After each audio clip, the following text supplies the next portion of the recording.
Hello बच्चों। तो हमारा जैसा कि आप जानते हैं टॉपिक चल रहा है जनरल ऑर्गेनिक केमिस्ट्री। तो लास्ट क्लास में हमने बेसिक जो कॉन्सेप्ट था उसे देखा था, बॉन्डिंग देखा था, हाइब्रिडाइजेशन देखा था।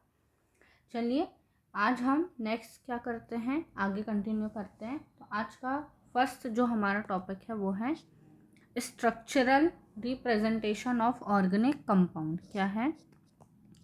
Structural representation of organic compound. जो हमारे ऑर्गेनिक कंपाउंड रहते हैं उनको अब हम स्ट्रक्चरल कैसे रिप्रेजेंट करते हैं। ठीक है, तो उनको रिप्रेजेंट करने के लिए तो बहुत सारी चीज़ें हैं, जैसे कि हम मॉलिक्यूलर फार्मूला से रिप्रेजेंट कर सकते हैं, कंडेंस फार्मूला से रिप्रेजेंट कर सकते हैं, फिर हम उसका कंप्लीट स्ट्रक्चरल फार्मूला लिख सकते हैं, और हम उसे बॉन्ड लाइन फार्मूला से भी रिप्रेजेंट कर सकते हैं। तो ये कुछ हम टाइप्स बोल सकते हैं जिससे क्या कर सकते हैं, हम अपने किसी भी ऑर्गेनिक कंपाउंड को रिप्रेजेंट कर सकते हैं। जैसे कि अगर हम बात करें कंप्लीट स्ट्रक्चरल फार्मूला, तो कंप्लीट स्ट्रक्चरल फार्मूला में क्या होता है, उसमें जितने भी बॉन्ड फॉर्मेशन में इलेक्ट्रॉन इन्वॉल्व होते हैं उसमें फोकस करते हैं। जैसे कि हम सिंगल डैश से हम रिप्रेजेंट करते हैं सिंगल बॉन्ड को, डबल डैश से डबल बॉन्ड, ट्रिपल डैश से ट्रिपल बॉन्ड। ठीक है, तो जैसे अगर सपोज हम बात करें, सबसे पहले अगर हम एग्जाम्पल लें, फॉर एग्जाम्पल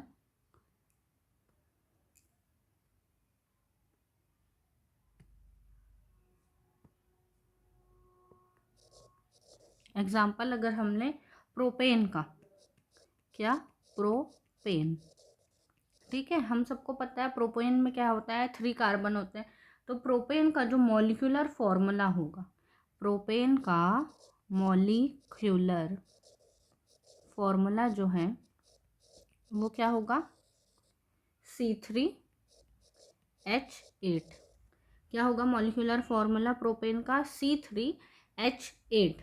ठीक है, नेक्स्ट अगर हम बात करें इसका क्या, कंडेंस्ड फॉर्मूला। नेक्स्ट क्या बात करें, कंडेंस फॉर्मूला। तो कंडेंस फॉर्मूला इसका क्या हो जाएगा, कंडेंस फॉर्मूला हो जाएगा CH3CH2CH3। मीन्स कि अब हमने पूरा मैथिल सारे ग्रुप्स को थोड़ा अलग अलग लिख दिए हैं। ठीक है, कंडेंस फार्मूला को और क्या बोल सकते हैं कि जो हमारा स्ट्रक्चरल फार्मूला होता है उसको हम एब्रीवेट करते हैं। ठीक है, और क्या करते हैं, इसमें जो भी हमारा कंडेंस स्ट्रक्चरल फार्मूला होता है उसमें नंबर ऑफ आइडेंटिकल ग्रुप जो है अटैच्ड हो जाते हैं, एटम्स के सबस्क्रिप्ट में लिख देते हैं। ठीक है, तो ये होता है कंडेंस फार्मूला। नेक्स्ट हम बात करते हैं complete structural formula. Complete structural formula. Complete structural formula में क्या होगा कि अब हम एक एक कार्बन और हाइड्रोजन जो है बॉन्डिंग को अच्छे से पूरी तरीके से दिखाएंगे। जैसे हमारा है C3H8, तो हम सबसे पहले C3 कार्बन बनाएंगे। ठीक है, अब H कितने हमारे 8 है, तो हमने ये बॉन्ड्स बनाए। अब हमें पता है कि जो हमारा कार्बन होता है वो टेट्रावेलेंट होता है, मीन्स उसको चारों तरफ से क्या होता है, उसे अपने हाइड्रोजन कंप्लीट करना रहता है ना। तो क्या हुआ, सबसे पहले कार्बन है, इसमें हमने यहाँ हाइड्रोजन ऐड किया, यहाँ यहाँ। अब हम काउंट करेंगे 1 2 3 4, मीन्स इसकी कंप्लीट हो गई वैलेंसी। नेक्स्ट सेकंड कार्बन को देखेंगे तो यहाँ H लगाया, यहाँ H लगाया, मीन्स 1 2, ये 2 H हो गए और ये 2 H हो गए। ठीक है, तो 4 हो गए। फिर यहाँ पे हमने H3 है, CH3 है, तो यहाँ पे 3 हाइड्रोजन लगाया। तो अब हम काउंट करेंगे तो C3 है 1 2 3 और H8 होना चाहिए, तो ये 1 2 3 4 5 6 7 8। तो ये क्या हुआ, हमारा कंप्लीट स्ट्रक्चरल फॉर्मूला हुआ। ठीक है, इसमें क्या करते हैं हम एक एक कार्बन और जो हाइड्रोजन है या और भी दूसरे ग्रुप हैं उनको सबको हम बोल सकते हैं, पूरा फैला फैला के लिखते हैं, एक एक चीज़ों को रिप्रेजेंट करते हैं। नेक्स्ट आता है हमारा बॉन्ड लाइन फॉर्मूला। नेक्स्ट क्या होता है? Bond line formula. Bond line formula में क्या करते हैं, बेसिकली हम इसमें जो भी हमारा कार्बन है, हाइड्रोजन है, उनको हम क्या करते हैं, लाइन के थ्रू रिप्रेजेंट करते हैं। ठीक है, जैसे कि सपोज जिगजैग लाइन के थ्रू, है ना। तो क्या करते हैं, इसको हम जिगजैग लाइन के थ्रू क्या करते हैं, रिप्रेजेंट करते हैं। अब हम प्रोपेन को ही रिप्रेजेंट कर रहे हैं, तो प्रोपेन में क्या है, हमें पता है कि C3 है। तो अब हम क्या करेंगे, यहाँ से यहाँ तक एक लाइन खींचे एंड देन यहाँ, तो हर एक जो कॉर्नर्स होता है वहाँ पे एक कार्बन होता है। क्या होता है वहाँ पे? कार्बन होता है। जैसे कि हमारे पास है C3H8, तो हमने यहाँ पे 1 2 3, ये ऐसा 3 कार्बन हो गया।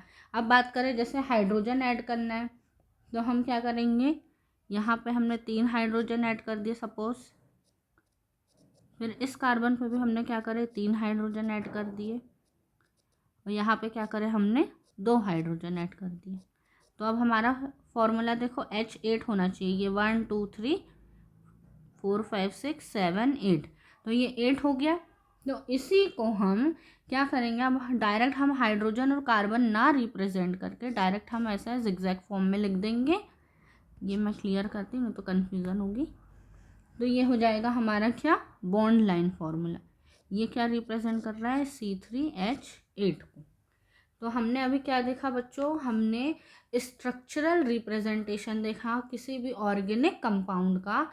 तो हमने बात करें सबसे पहले प्रोपेन की, जैसे अगर हमें प्रोपेन को रिप्रेजेंट करना है तो हम पहले उसका मॉलिक्यूलर फॉर्मूला लिखेंगे कि बेसिकली उसमें कितने कार्बन और हाइड्रोजन होते हैं, तो C3H8 हुआ। फिर उसका हमने कंडेंस फॉर्मूला लिखा कि कितने ग्रुप से, कि मैथिल ग्रुप है, एथिल ग्रुप कितने होते हैं, तो CH3 CH2 CH3। देन हमने उसका कंप्लीट स्ट्रक्चरल फॉर्मूला देखा, तो उसमें हमने क्या किया, एक एक सिंगल बॉन्ड डबल बॉन्ड को हमने अच्छे से लिखा रिप्रेजेंट करके। फिर नेक्स्ट हम बात करते हैं बॉन्ड लाइन फॉर्मूला की, तो उसमें हम जिगजैग लाइन के थ्रू अपने मॉलिक्यूल को या कंपाउंड को रिप्रेजेंट करते। तो ये हमने 4 वेज जो हैं, 4 तरीके देखे हैं अपने किसी भी ऑर्गेनिक कंपाउंड को रिप्रेजेंट करने के। ठीक है, इसके हम कुछ और एग्जांपल करते हैं। नेक्स्ट हम बात करते हैं जैसे ब्यूटेन है। क्या है नेक्स्ट, ब्यूटेन। अब ब्यूटेन को रिप्रेजेंट करना है, तो सबसे पहले हम ब्यूटेन का क्या लिखेंगे, मॉलिक्यूलर फॉर्मूला लिखेंगे। तो ब्यूटेन का मॉलिक्यूलर फॉर्मूला जो है वो क्या होता है, ब्यूटेन में होता है 4 कार्बन, तो C4H10। क्योंकि हमें नॉर्मल जो एल्केन है उसका हमें जनरल फॉर्मूला पता है, CnH2n+2 होता है। तो उसी के बेस पे हम क्या करते हैं, मॉलिक्यूलर फार्मूला लिखें ब्यूटेन का C4H10। अब हम इसका क्या लिखेंगे next, condense formula. Condense formula क्या हो जाएगा इसका, अब C4 है तो CH3 CH2 फिर से CH2 CH3। ठीक है, तो ये 4 कार्बन हो गए ना, हाइड्रोजन 10, ये 3 और 3 6 और 2 2 10। नेक्स्ट हम बात करते हैं स्ट्रक्चरल, कंप्लीट स्ट्रक्चरल फॉर्मूले की, कंप्लीट स्ट्रक्चरल फॉर्मूला। अब इसको हमें पूरा ओपन करके लिखना है। तो सबसे पहले हम क्या बनाएंगे, 4 कार्बन बनाएंगे। ठीक है, ये 4 कार्बन हो गए। अब हमें पता है हर एक कार्बन से कितना हाइड्रोजन जोड़ना है, 4 4, तो ये हो गए 4। फिर यहाँ पे 2, फिर यहाँ पे 2, यहाँ पे 3। तो इस तरीके से ये क्या हो गया, C4H10 हो गया। आप काउंट कर सकते हैं, ये 3, ये 2 5 और ये 2 7 और ये 3 10। ठीक है, तो C4H10 हो गया। नेक्स्ट फोर्थ है bond line formula. Bond line formula, bond line formula क्या होगा इसका? तो बॉन्ड लाइन फॉर्मूले के लिए हमने एक लाइन खींचे, तो ये क्या हो गया? एथ हो गया, है ना।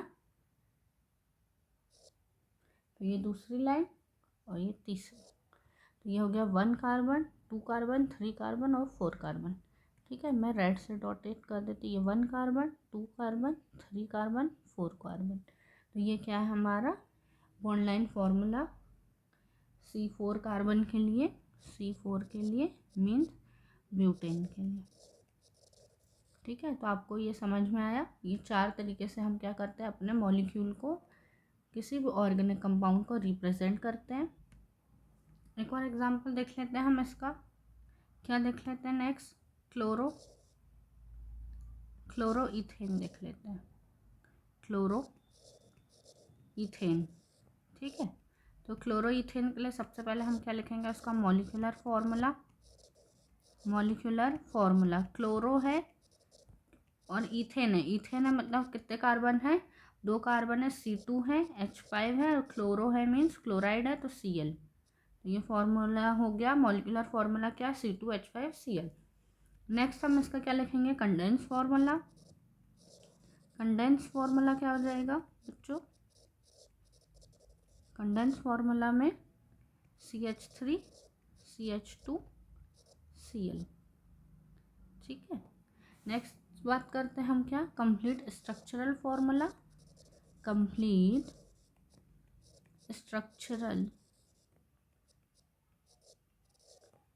स्ट्रक्चरल फॉर्मूला क्या हो जाएगा?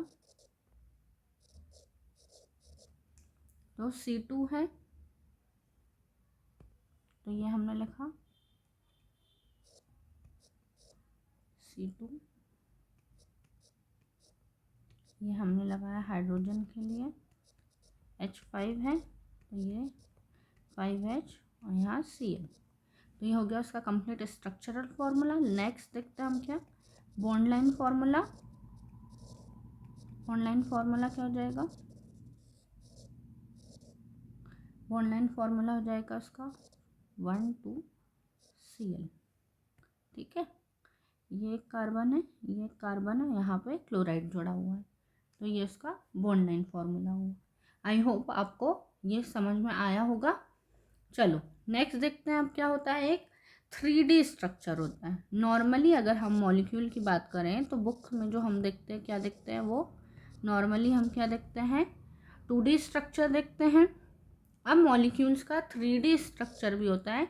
3D स्ट्रक्चर वो होता है जो बेसिकली हम उसको स्पेस से देखते हैं, ऐसे भी बॉन्ड या ऐसा साइड जो हमें नॉर्मली नहीं दिखता है, बट उसके बैकयार्ड वाला जो छुपा हुआ भाग रहता है, अगर हम उसको 3D डायमेंशन से देखें तो हमें वो भी दिखाई देता है। तो वही होता है 3D स्ट्रक्चर। तो नॉर्मली 3D स्ट्रक्चर जो होता है वो हमारा कैसा दिखता है? अगर हम बात करें प्लेन की, तो ये ऐसा कुछ रहता है। दो जो एंगल होते हैं वो तो हमको नॉर्मली दिखते ही हैं, 3 एंगल, और एक उसका जो हिडन पार्ट रहता है। ठीक है, तो कुछ इस तरीके से होता है। तो जो नॉर्मल रहता है, ये दोनों तो इन प्लेन रहते हैं, है ना, इन प्लेन स्ट्रक्चर है ये। नेक्स्ट हम जो ये हमें सॉलिड वेज दिख रहा है, क्या दिख रहा है? इसे हम बोलते हैं सॉलिड वेज। ठीक है, तो जो सॉलिड वेज होता है और एक ये होता है, इसे हम बोलते हैं डैश वेज। ठीक है, तो जो सॉलिड वेज है वो बॉन्ड को प्रोजेक्टिंग होता है आउट ऑफ द प्लेन। कैसा होता है? बॉन्ड प्रोजेक्टिंग होता है, आउट ऑफ द प्लेन होता है। डैश वेज भी आउट ऑफ द प्लेन होता है। ये दोनों ही क्या होते हैं? आउट ऑफ द प्लेन होते हैं। बट जो सॉलिड वेज है वो टूवर्ड्स द ऑब्जर्वर होता है, मतलब हमारी तरफ होता है। ये ऑब्जर्वर हम देख रहे हैं एंगल्स, मॉलिक्यूल को हम देख रहे हैं, तो ये क्या होता है? सॉलिड वेज जो होता है बॉन्ड प्रोजेक्टिंग होता है out of the plane, but towards the observer होता है, और जो डैश वेज होता है वो हमें दिखाई ही नहीं देता है, वो अवे फ्रॉम द ऑब्जर्वर होता है। तो ये क्या होता है, सॉलिड के लिए लिख देंगे हम टूवर्ड्स द ऑब्जर्वर, और ये क्या होता है, अवे द ऑब्जर्वर। ये बेसिक है, छोटी छोटी सी चीज़ें हैं, ये इसीलिए बता रही हूँ क्योंकि आगे हमें ये डैश वेज, सॉलिड वेज, ये स्ट्रक्चर जो है हमें काम में आने वाला है। ठीक है, तो जब हम 3D स्ट्रक्चर देखते हैं तो बेसिकली 4 उसके साइड या प्लेन बोल सकते हैं, 2 तो हमें नॉर्मली इन प्लेन दिखाई देते हैं, एक सॉलिड वेज होता है, एक डैश वेज होता है। दोनों ही ये जो सॉलिड और डैश, ये दोनों ही कैसे होते हैं, बॉन्ड प्रोजेक्टिंग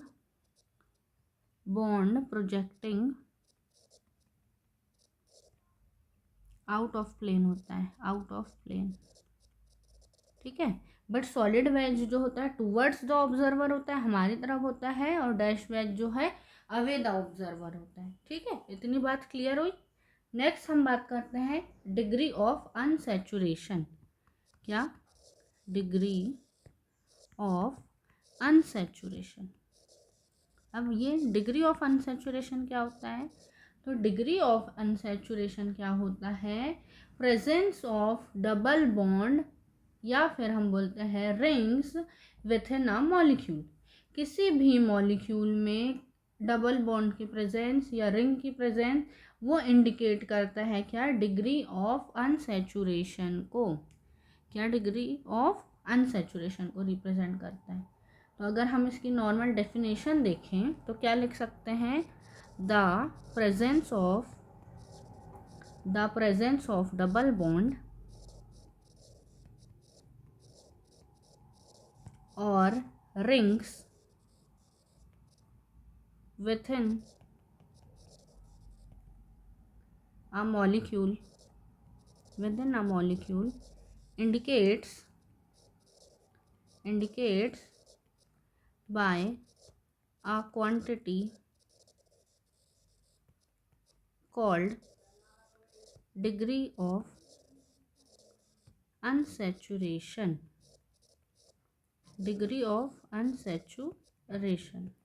ठीक है, इसको कहीं कहीं पे DU भी लिखा मिलेगा आपको, तो कंफ्यूज नहीं होना है। फिर और क्या होता है, डिग्री ऑफ अनसैचुरेशन को हाइड्रोजन डेफिशिएंसी इंडेक्स, क्या, हाइड्रोजन डेफिशिएंसी इंडेक्स, जिसे शॉर्ट में लिखते हैं HDI, या फिर डबल बॉन्ड इक्विवेलेंस भी बोलते हैं, डबल बॉन्ड इक्विवेलेंस,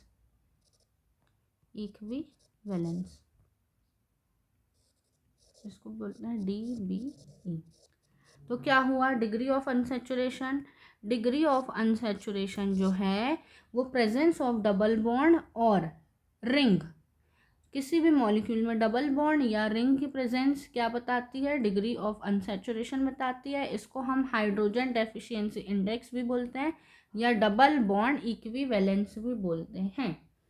अब हम डिग्री ऑफ अनसैचुरेशन कैलकुलेट कैसे करेंगे, ठीक है, तो इसके लिए एक फॉर्मूला है, डिग्री ऑफ अनसैचुरेशन, या फिर ये क्या लिखा रहेगा, DU इज इक्वल टू, इसका फॉर्मूला क्या है, ध्यान से देखना, 2n+2 minus number of hydrogen atom, ठीक है, number of hydrogen atom plus number of x atom. X atom पता है ना, एक्स से हम किसको रिप्रेजेंट करते हैं, हेलोजन को, माइनस क्या हो जाएगा, number of nitrogen atom upon 2। ये क्या होता है, डिग्री ऑफ अनसैचुरेशन का फॉर्मूला होता है। ठीक है, अब यहाँ पे n क्या है, n इज इक्वल टू क्या है, नंबर ऑफ कार्बन, याद रखना। ठीक है, तो डिग्री ऑफ अनसैचुरेशन का फॉर्मूला क्या हुआ, 2n+2 minus number of hydrogen atom plus number of x atom minus number of nitrogen atom upon 2। ठीक है। एक और बात हम ध्यान रखेंगे कि जब भी हमारे मॉलिक्यूल्स में डबल बॉन्ड हो, क्या हो, अब ये एक ट्रिक जैसा हम देख सकते हैं, ट्रिक, जब भी क्या हो, वन डबल बॉन्ड हो, वन डबल बॉन्ड हो तो हम उसे क्या देंगे, 1 du देंगे, मतलब 1 डिग्री ऑफ अनसैचुरेशन काउंट करेंगे। अगर 1 रिंग है, मॉलिक्यूल में क्या है, 1 रिंग है, तो उसे भी क्या देंगे हम, 1 du देंगे। इफ 1 ट्रिपल बॉन्ड है, 1 ट्रिपल बॉन्ड है, ट्रिपल बॉन्ड है, तो उसके लिए हम क्या देंगे, 2 du देंगे। ठीक है। तो ये बातें याद रखना। 1 डबल बॉन्ड के लिए हम 1 डिग्री ऑफ अनसैचुरेशन काउंट करते हैं, 1 रिंग के लिए 1 du काउंट करते हैं, और 1 ट्रिपल बॉन्ड के लिए 2 du काउंट करते हैं। अब हम क्या करते हैं, इसके कुछ क्वेश्चंस देखते हैं। ठीक है, चलो तो इसको क्वेश्चन लगाते हैं, क्वेश्चन सॉल्व करते हैं, कुछ क्वेश्चंस। ठीक है, फाइंड du। सबसे पहले फर्स्ट मॉलिक्यूल है हमारा CH2 डबल बॉन्ड CH2, क्या है, CH2 डबल बॉन्ड CH2। अब हमारा फॉर्मूला है ये 2n+2, तो हम लिखेंगे 2n+2 minus number of hydrogen atom. अभी हमें फॉर्मूले में है number of hydrogen atom plus number of halogen atom minus number of nitrogen atom, but अभी हमारे मॉलिक्यूल में क्या है कि कोई भी हेलोजन और नाइट्रोजन ग्रुप तो प्रेजेंट नहीं है। ठीक है, तो हम उसे स्किप कर देंगे। अभी हम क्या लिखेंगे, only number of hydrogen atom upon 2। Formula पूरा होता है बट उनकी वैल्यू ही कुछ नहीं है, तो वो मतलब कि 0 हो जाएगा। अब क्या है, 2n+2 minus number of H atom upon 2। तो 2n मैंने बताया था, n मीन्स क्या होता है, नंबर ऑफ कार्बन।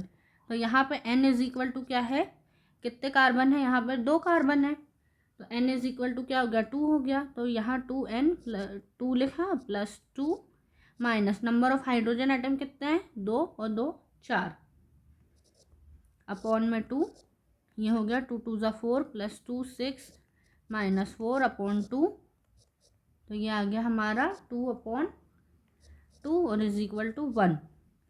तो यहाँ पे जो du है हमारा क्या आ गया, du की वैल्यू आ गई 1। ठीक है, नेक्स्ट और देखते हैं हम, सेकंड क्वेश्चन देखते हैं। ये स्ट्रक्चर है हमारा, इसमें निकालना। तो सबसे पहले हमें देखना है, रिंग है तो रिंग तो नहीं है। अब हमने यहाँ पे देखा था कि 1 डबल बॉन्ड के लिए 1 du होता है, तो यहाँ पे कितने डबल बॉन्ड है, 2 डबल बॉन्ड है, तो 2 डबल बॉन्ड है, तो 2 डबल बॉन्ड के लिए कितना मिलेगा, 2 हो जाएगा। तो du कितने हो गए, 2 डबल बॉन्ड है, तो du की वैल्यू कितनी हो गई, 2 du हो गया। ठीक है, सिंपल। थर्ड क्वेश्चन देखते हैं। ये क्या है, एक बेंजीन रिंग। अब इसमें क्या है, 3 डबल बॉन्ड है, 3 डबल बॉन्ड है, जितने डबल बॉन्ड उतने ही du। तो यहाँ पे 3 डबल बॉन्ड है, तो क्या हो गया, यहाँ पे 3 क्या हो गए, du के लिए। बट अब ये भी याद रखना कि यहाँ पे 1 रिंग भी है। अब इसको 3 du मत लिख देना, यहाँ पे 1 रिंग भी है, रिंग की भी वैल्यू काउंट होगी, तो वो होगी 1। तो टोटल कितना हो जाएगा, यहाँ पे 4 du हो जाएगा। ठीक है, यहाँ पे ओपन चेन स्ट्रक्चर था, बट थर्ड वाला जो है वो बेंजीन है, मीन्स रिंग है, तो रिंग के लिए 1 देना पड़ेगा, 1 du, और 3 डबल बॉन्ड के लिए 3। तो इस तरीके से 4 du हो गए। नेक्स्ट क्वेश्चन देखते हैं, नेफ्थलीन।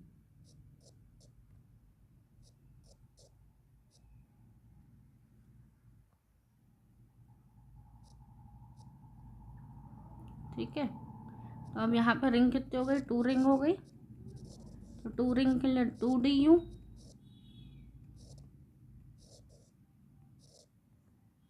नेक्स्ट कितने डबल बॉन्ड है, 5 डबल बॉन्ड है, 5 डबल बॉन्ड है। तो 5 डबल बॉन्ड के लिए क्या हो जाएगा हमारे 5 DU। तो टोटल कितने होगा ये 7 DU। मीन्स 7 क्या है डिग्री ऑफ अनसैचुरेशन। तो आपको ये फाइंड करते बना, आप और भी एग्जांपल लेके इससे सॉल्व कर सकते हैं। चलो अब नेक्स्ट हम देखते हैं डिग्री ऑफ कार्बन। अभी हमने क्या देखा, डिग्री ऑफ अनसैचुरेशन देखा। अब क्या देखेंगे हम, डिग्री ऑफ कार्बन देखेंगे। तो बेसिकली क्या होता है, कार्बन जो है 4 टाइप की उसमें डिग्री होती है। आपने सुना होगा प्राइमरी कार्बन, सेकेंडरी कार्बन, फिर टर्शरी कार्बन और क्वाटरनरी कार्बन। ठीक है, 4 कार्बन है, इसको ऐसे 1 ऊपर ऐसे डिग्री, 2 डिग्री, 3 डिग्री, 4 डिग्री ऐसे रिप्रेजेंट करते हैं। अब हम कब बोलेंगे कि हमारा प्राइमरी कार्बन या सेकेंडरी कार्बन है, तो जब हमारा कार्बन अटैच हो एक कार्बन एटम से। When carbon attach to 1 carbon atom, जब एक कार्बन से अटैच हो तो हम उसे प्राइमरी बोलेंगे। जब अटैच 2 कार्बन से हो तो अटैच टू 2 कार्बन, जब 2 कार्बन से अटैच हो तो उसे हम सेकेंडरी कार्बन बोलेंगे। जब वो 3 कार्बन से अटैच हो तो उसे टर्शरी बोलेंगे, अटैच टू 3 कार्बन एटम। और जब 4 कार्बन से अटैच हो तो उसे क्वाटरनरी बोलेंगे। बिल्कुल सिंपल है ना। अभी हम एग्जाम्पल के थ्रू समझते हैं। सपोज मैंने यहाँ बनाया है एक एग्जाम्पल, फॉर्मूला है अपने पास ये।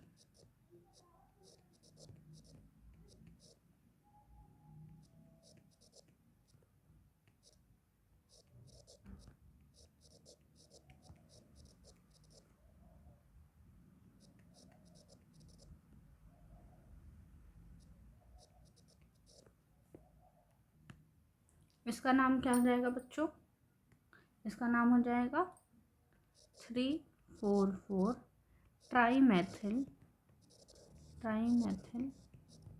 हेक्सेन। ठीक है, अब हम इसका क्या करते हैं, थोड़ा ओपन स्ट्रक्चरल, जो अभी हमने देखा था ना कैसा कंप्लीट स्ट्रक्चरल फॉर्मूला बनाते हैं। ठीक है, पूरा ओपन करके। सबसे पहले कितने कार्बन है, 6 कार्बन है।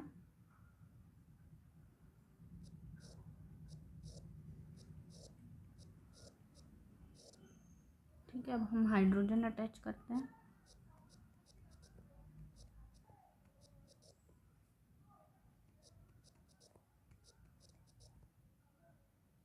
यहाँ पे CH3 इसको ओपन नहीं कर रहे हैं, नहीं तो और कॉम्प्लिकेटेड हो जाएगा। अब ही हम सिर्फ डिग्री देख रहे हैं, डिग्री ऑफ कार्बन।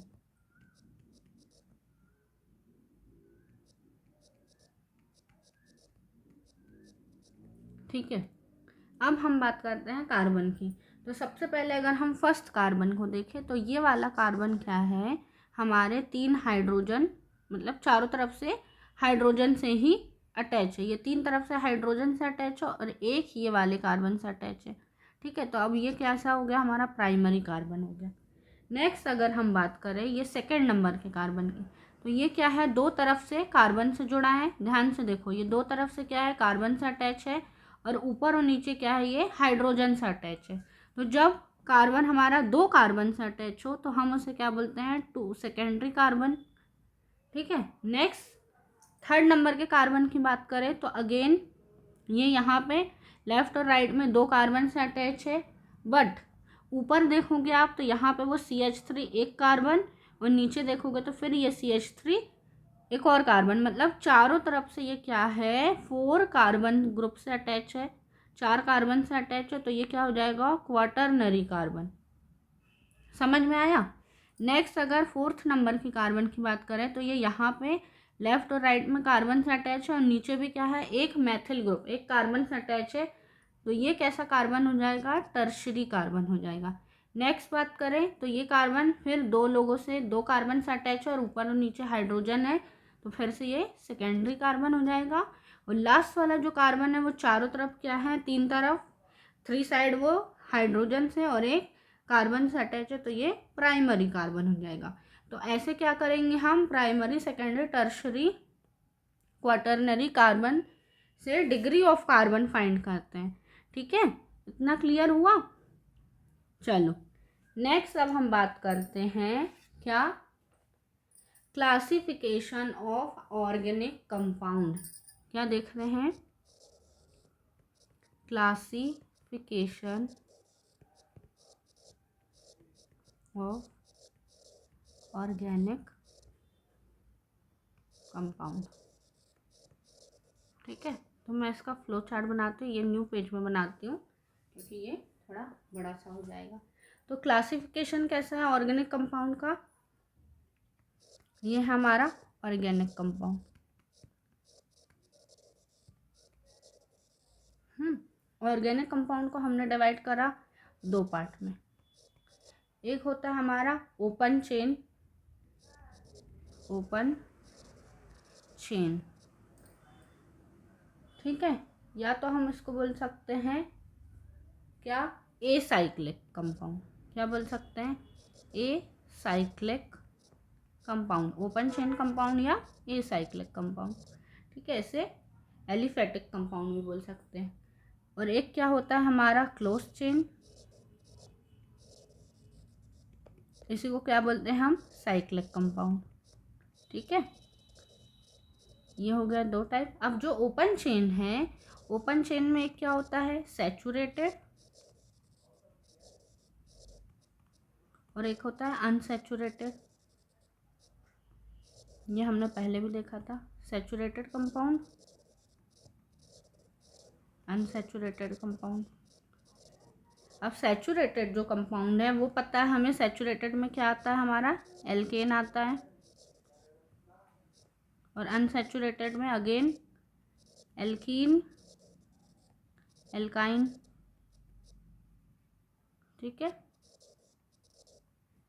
एल्केन में क्या होता है, कार्बन कार्बन के बीच में सिंगल बॉन्ड, एल्कीन में कार्बन कार्बन के बीच में डबल बॉन्ड, और एल्काइन में ट्रिपल बॉन्ड, कार्बन कार्बन के बीच में।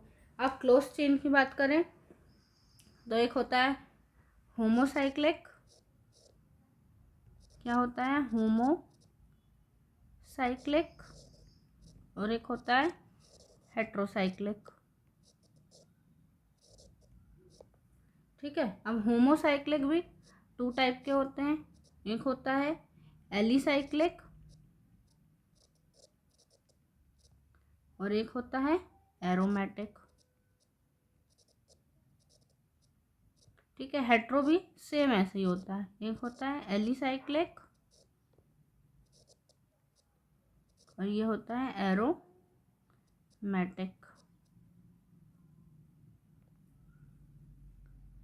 अब जो एरोमेटिक है, याद रखना एरोमेटिक है, यहाँ नीचे थोड़ा सा ड्रॉ करके लिख रही हूँ, एरोमेटिक है वो क्या होते हैं, टू टाइप के होते हैं।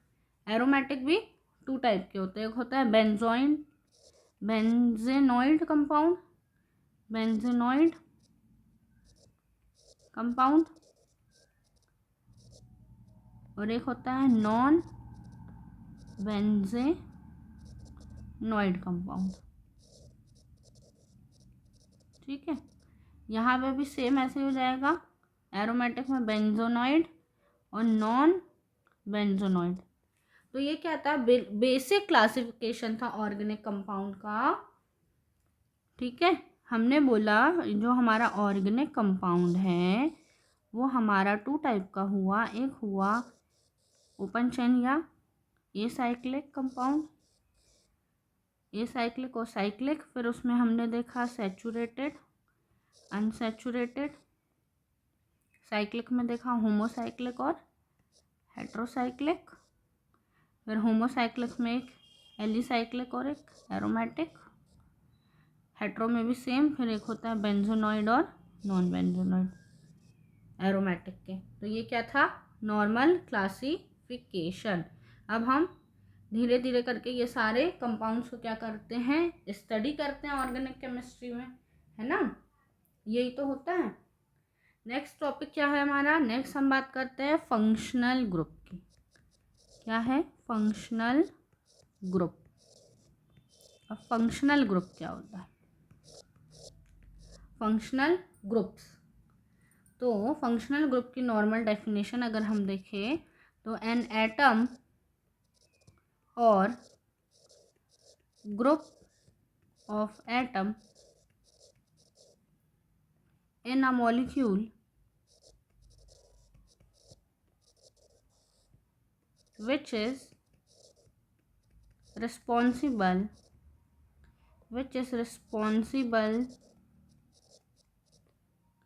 for the characteristic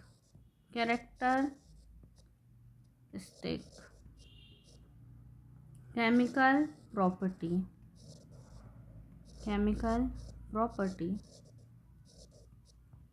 of organic compound। तो फंक्शनल ग्रुप क्या होते हैं, फंक्शनल ग्रुप ऐसे ग्रुप्स होते हैं जो ऑर्गेनिक कंपाउंड का केमिकल प्रॉपर्टी को कैरेक्टरिस्टिक करते हैं। मींस कि किसी भी ऑर्गेनिक कंपाउंड को अगर हमें जानना पहचानना हो और उसको अगर आइडेंटिफाई करना हो तो सबसे पहले हम क्या करते हैं, उसका फंक्शनल ग्रुप देख लेते हैं। ठीक है, उसके फंक्शनल ग्रुप से ही हम क्या करते हैं, किसी भी कंपाउंड को हम पहचानते हैं, आइडेंटिफाई करते हैं। ठीक है, तो आइडेंटिफाई करने के लिए जो हमारा फंक्शनल ग्रुप होता है वो बहुत ही इम्पॉर्टेंट रोल प्ले करता है। ठीक है, जैसे कि सपोज कुछ है, जैसे अल्कोहल ग्रुप है, अल्कोहल है जिसको OH से रिप्रेजेंट करते हैं, एल्डिहाइड है ना। एल्डिहाइड को किससे करते हैं, CHO से रिप्रेजेंट करते हैं। कार्बोक्सिलिक ग्रुप है, कार्बोक्सिलिक एसिड है, उसको COOH से करते हैं, है ना। ऐसे बहुत सारे फंक्शनल ग्रुप हैं जिसको क्या करते हैं, हम रिप्रेजेंटेशन करते हैं। उन ग्रुप्स के थ्रू हम क्या करते हैं, हमारे ऑर्गेनिक कंपाउंड को हम पहचान पाते हैं। ठीक है, अब फंक्शनल ग्रुप के बारे में और डिटेल में हम नेक्स्ट क्लास में देखेंगे। ठीक है, ओके, थैंक यू।